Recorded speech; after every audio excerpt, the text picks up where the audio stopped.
എല്ലാവർക്കും നമസ്കാരം. ഇന്ന് നമ്മൾ ചെയ്യാൻ പോകുന്ന യോഗയാണ്. യോഗശാസ്ത്രത്തിൽ തന്നെ വളരെയധികം ചർച്ച ചെയ്യപ്പെട്ടിട്ടുള്ളൊരു യോഗാസനമാണ്. ഇത് ഏകദേശം 1 മണിക്കൂർ മുതൽ 3 മണിക്കൂർ വരെ ഒരു ദിവസം നമ്മൾ ചെയ്യുകയാണെങ്കിൽ ഏത് വൃദ്ധനും യുവാവായി മാറുമെന്നാണ് പറയപ്പെടുന്നത്.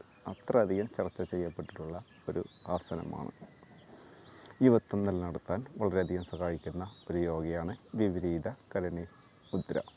നമുക്ക് ചെയ്ത് നോക്കാം. ഇത് സർവാംഗാസനമായി വളരെയധികം സാമ്യമുള്ളതാണ്, എങ്കിലും വളരെയധികം വിഭിന്നമാണ്. ഇതിനായി നമുക്ക് ഷീറ്റിൽ നീണ്ടു നിവർന്ന് കിടക്കാം.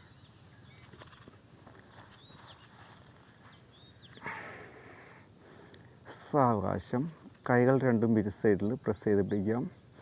കാലുകൾ സാവകാശം രണ്ടും മുകളിലോട്ട് ഉയർത്താം. ഇതൊരു 90 ഡിഗ്രിയിൽ നിർത്താം. ഇത് നിലനിർത്തിക്കൊണ്ട് തന്നെ പൃഷ്ഠഭാഗം സാവകാശം ഉയർത്താം. ഒരു 45 ഡിഗ്രി പൃഷ്ഠഭാഗവും അവിടുന്ന് മുകളിലോട്ട് കാലുകൾ 90 ഡിഗ്രി.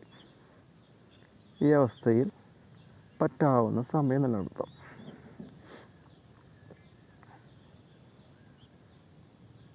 ഏകദേശം സമയമാകുമ്പോൾ സാവകാശം ഫ്രണ്ടിലോട്ടാണ് പൂർവ്വസ്ഥിതിയിൽ കൊണ്ടുവന്ന് നിർത്താം. സ്വസ്ഥമായി വിശ്രമിക്കാം.